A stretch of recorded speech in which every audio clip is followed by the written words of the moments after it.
नमस्कार प्रेक्षकांनो, मालिकेच्या आजच्या भागामध्ये आपल्याला पाहायला मिळणार आहे की आता इकडे 300 रुपयाची साडी सत्याने मीरासाठी आणलेली आहे म्हणून निरूपा आणि देविका तिला चिडवत असतात।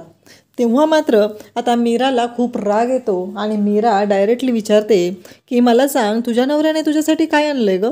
म्हणजे माझ्या नवऱ्याने माझ्यासाठी साडी आणली आहे, तुझ्या नवऱ्याने तुझ्यासाठी साधा ब्लाउज पीस तर आणलाय का बघ। तेव्हा मात्र आता इकडे देविका शांतच राहते। तिला कळायचं बंद झालेलं असतं, कारण तिच्यासाठी तिच्या नवऱ्याने साडी न आणता सासूने ड्रेस आणलेला असतो, सासूने तिच्यासाठी हे केलेलं असतं, पण नवऱ्याने मात्र काहीच केलेलं नसतं। त्यावेळेस सत्या पण म्हणू लागतो, काय आणणार आहे तो, काय आहे त्याच्याकडे असं। आणि असं म्हणल्यानंतर निरूपा मात्र विचार करू लागते।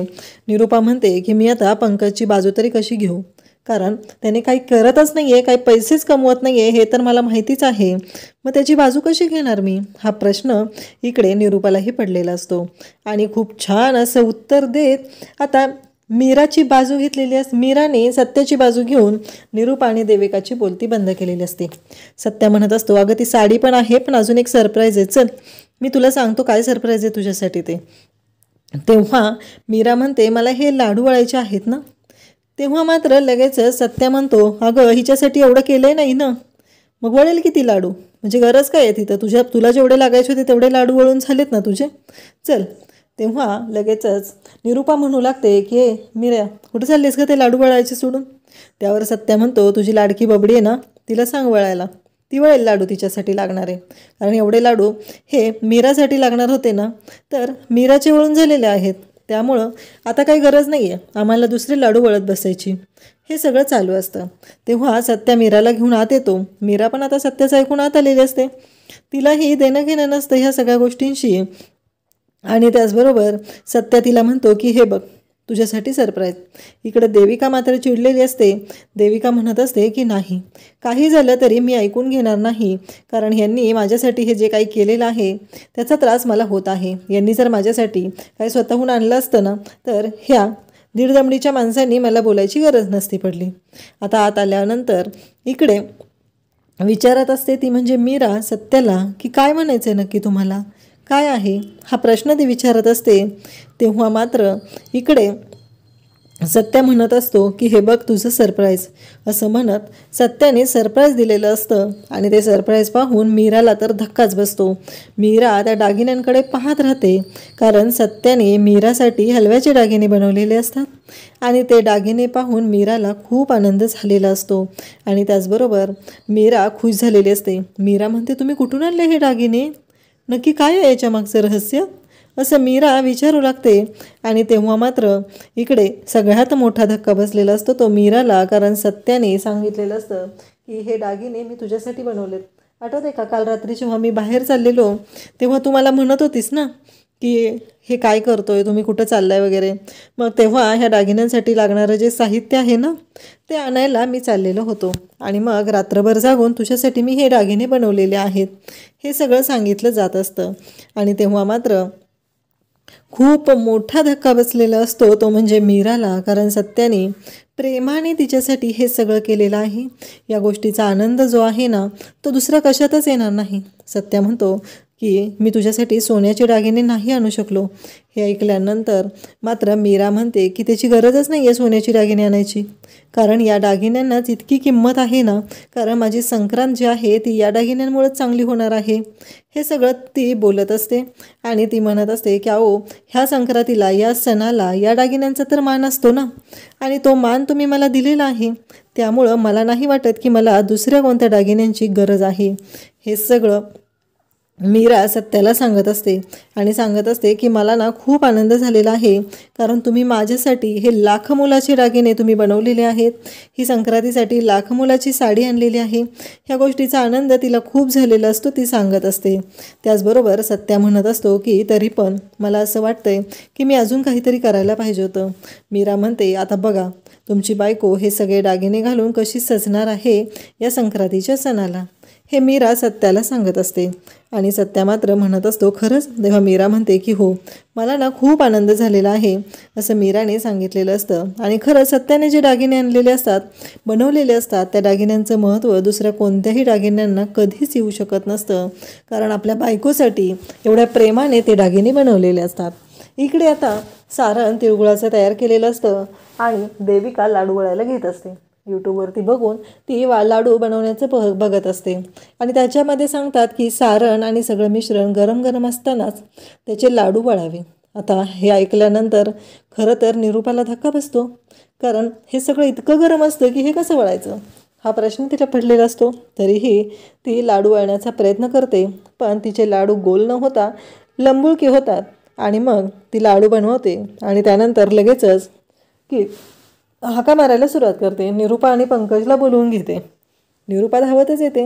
निरूपा म्हणते काय झालं गं? तेव्हा ती सांगू लागते की हे बघा आई, हे लाडू मी बनवलेले आहेत ना, मग ते तुम्हाला सांगायचं होतं. ते लाडू बघितल्यानंतर इकडे निरूपाला तर खूपच मोठा धक्का बसलेला असतो. निरूपा म्हणते काय, हे तू बनवले? तेव्हा ती म्हणते की हो, टेस्ट करा ना. पंकज पण तिथं आलेला असतो आणि मग पंकजला पण ती टेस्ट करायला सांगत असते. पंकज लाडू टेस्टसाठी घेतो तेव्हा त्यालाही धक्का बसलेला असतो. तो म्हणतो की खरंच छान झालेत लाडू. निरूपा पण सांगते की हो, छान झालेत लाडू. पण त्यांच्या दोघांच्या मनात मात्र जरासंही वाटत नसतं की ते लाडू आपण टेस्ट करून पाहावे. त्यांना धक्का बसलेला असतो, कारण काहीही झालं तरी ते लाडू बघूनच टेन्शन आलेलं असतं आणि तो लाडू तोंडात घातला जातो तेव्हा त्यांच्या लक्षात येतं बापरे, हे इतके कठीण आहेत ना की ते खाल्ले तर दात मात्र नक्की पडणारच आहेत. तेव्हा निरूपा म्हणते खरंच खूप छान झालेत गं. तेव्हा ती म्हणते की अजून घ्या ना.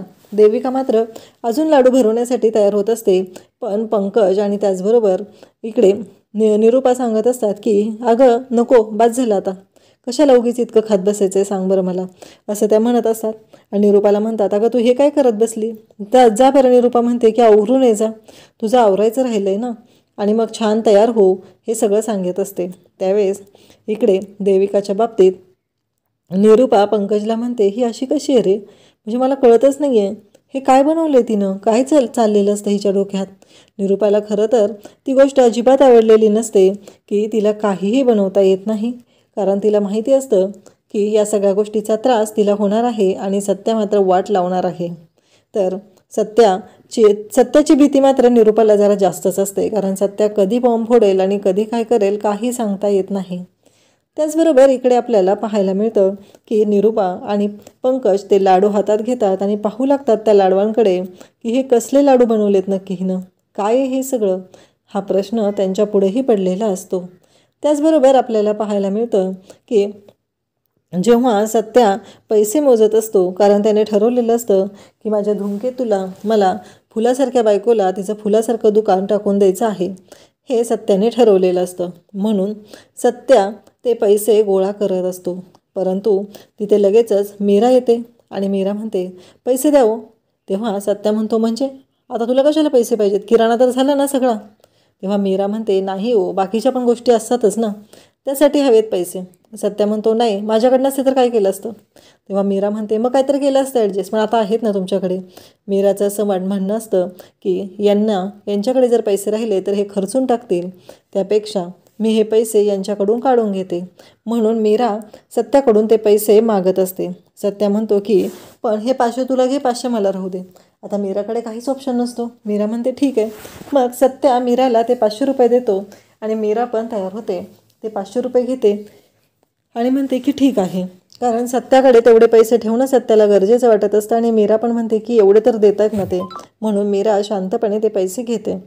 त्यानंतर आपल्याला पाहायला मिळतं की मीरा बाहेर गेली की सत्या दरवाजा बंद करतो आणि त्याने त्याच्या बायकोसाठी जो गुडलक तयार केलेला आहे, ज्या गुडलकमध्ये तो पैसे टाकत आहे, तो गुडलक हातात घेतो आणि त्याच्यामध्ये मीरासाठी पैसे टाकून ठेवतो आणि म्हणू लागतो की मी हे पैसे माझ्या बायकोसाठी ठेवत आहे, कारण माझ्या फुलासारख्या बायकोला मला फुलाचं दुकान टाकून द्यायचं आहे. इकडे मीराने पण सत्यासाठी पैसे टाकायला गुडलक आणलेलं असतो, त्याच्यावरती नवऱ्यासाठी लिहिलेलं असतं आणि मीरा त्या गुडलकमध्ये पैसे टाकत असते आणि मीरा म्हणत असते यात पैसे साठले की मग मी यांची गाडी यांना पुन्हा रिपेअर करून देईल, कारण आज सकाळी जे झालं ते यांच्यासोबत पुन्हा व्हायला नको आहे, पॅसेंजरने यांना काही बोलायला नको आहे, यांची गाडी मध्येच बंद पडली तर प्रॉब्लेम होतो, हे सगळं मीरा विचार करत असते आणि ती पण मग त्या गुडलकमध्ये पैसे टाकते. आता मीरा आणि सत्या यांचा गुडलक तर तयार झालेला असतो आणि त्याच्यामध्ये दोघांनी पैसे टाकायलाही सुरुवात केलेली असते. मीरा मात्र खुश असते, कारण काही करून तिला सत्याला त्याची गाडी द्यायची असते. त्यासाठी तिने ही सगळी तयारी केलेली असते. तर मीरासाठी ही आनंदाची गोष्ट असते. सत्याने पण इकडं मीरासाठीच केलेलं असतं. म्हणजे दोघं नवरा बायको एकमेकांना जपत आहेत, एकमेकांसाठी बऱ्याचशा गोष्टी करत आहेत, हे सगळं चालू असतं. आणि त्याचबरोबर इकडे पाहायला मिळतं की सत्या पण तो गुडलक आता जागच्या जागी ठेवून देतो, कारण तो गुडलक हा सत्यासाठी खूप महत्त्वाचा असतो. कारण त्याने त्याच्यामध्ये जी कमाई आहे ती मीरासाठी तयार केलेली आहे, मीरासाठी सगळं तो करत असतो. त्याचबरोबर इकडे पाहायला मिळतं की आता संक्रांतीची तयारी जोरदार झालेली असते. घरामध्ये छान डेकोरेशन केलेलं असतं, सगळी तयारी झालेली असते. सुधाकरही तिथं आलेला असतो आणि सत्या त्या ताटातला लाडू उचलतो, जो इकडे देविकाने बनवलेला असतो. आणि तो लाडू उचलतो आणि तो लाडू बघतच बसतो, कारण त्याला धक्का बसलेला असतो की तो लाडू जो आहे तो असला भारी आहे की तो लाडू जर कोणी खाल्ला तर त्याचं काही खरं नाही. सत्या म्हणतो की हे लाडू कोणी बनवलेत? मला वाटतं तुझ्या लाडक्या बबडीनेच बनवलेले असतील. नाही, खरंच भारी बनवलेत लाडू, असं सत्याचं चाललेलं असतं. आणि सुधाकरला मात्र ह्या सगळ्या गोष्टी माहीत असतात, कारण सत्या वाट लावणार ही गोष्ट मात्र निरूपाला चांगलीच माहिती असते. तेवढ्यातच सजले धजलेली देविका येते. तिने सोन्याचे दागिने घातलेले असतात आणि ती आलेली असते. आणि त्याचबरोबर इकडे जेव्हा देविका तिथे येते आणि मग लगेचच निरूपा म्हणते खरंच छान दिसतेस. पण त्याचवेळी लगेच मीराही तिथे आलेली असते. पण मीराचं सौंदर्य खरंच खूप छान दिसत असतं. त्या हलव्याच्या दागिन्यांनी मीराचं सौंदर्य आणखीनच उजळलेलं असतं. पण इकडे देविका मात्र पाहतच राहते, कारण तिला जाणवतं की तिच्यापेक्षा मीरा चांगली दिसत आहे आणि तिला आणखीनच राग येऊ लागतो. तेव्हा इकडे सुधाकर म्हणतो की खरंच आज मीरा खूपच छान दिसत आहे. आणि त्याचबरोबर इकडे मीरा म्हणते की तुम्हाला माहिती आहे का बाबा, हे जे दागिने आहेत ना, हे ह्यांनी माझ्यासाठी स्वतःच्या हाताने बनवलेले आहेत. हे ऐकल्यानंतर सगळ्यांना धक्का बसतो, कारण मीराला निरूपा बोललेली असते की हे दागिने कुठून लंपास केले आहेत, कुठून आणले आहेत. तेव्हा मीरा सांगते की कुठं चोरी करायची काही गरज नाही आहे, माझ्या नवऱ्याने स्वतःच्या हाताने बनवलेले आहेत.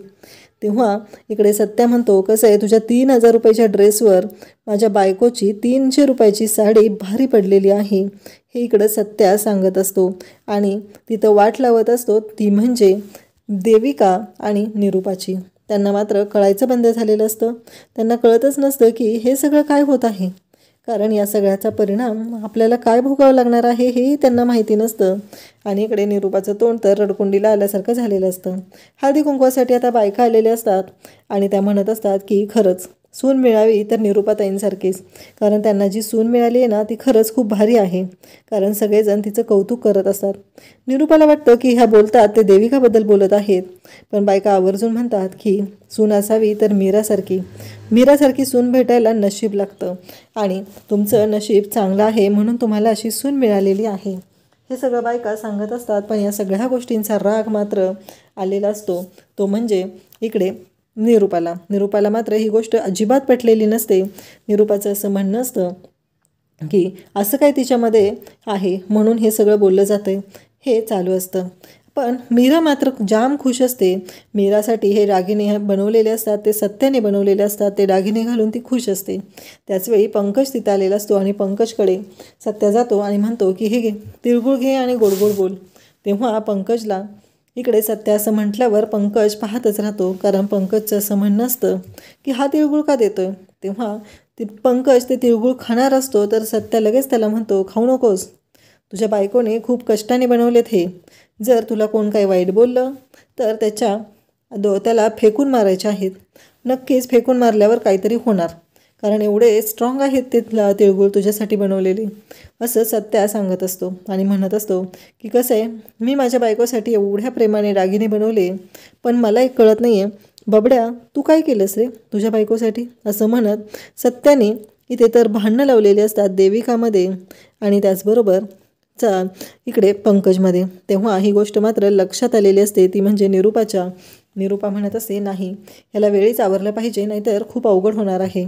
हे सगळं चाललेलं असतं. उद्याच्या भागामध्ये आपल्याला पाहायला मिळतं मीराने पाण्याचा स्प्रे आणलेला असतो आणि तो स्प्रे सत्याच्या तोंडावर स्प्रे करत असते. सत्या म्हणत असतो असं आहे का? आणि मग सत्या आणि मीरा दोघंही अगदी त्यांचं लुटूपुटूचं भांडण म्हणल्यासारखं एकमेकांना भिजवण्यासाठी सज्ज झालेले असतात. आणि सत्या म्हणत असतो आता दाखवतो तुला, तू माझ्या तोंडावर मारलंस ना पाणी, आता बघ काय करतोय ते. असं सत्याचं सुरू झालेलं असतं. आणि मीरा त्याचवेळी धावत जाऊन तिथे बेडवर पडू लागते. आणि मीरा बेडवर पडलेली असते त्याचवेळी सत्या पण तिच्याजवळ येतो आणि सत्या तिच्याकडे पाहतच राहतो, कारण मीरा आणि सत्या हे दोघंही रोमॅन्टिक झालेले असतात. अशाच अपडेटसाठी चॅनलला सबस्क्राईब करा. थँक्यू.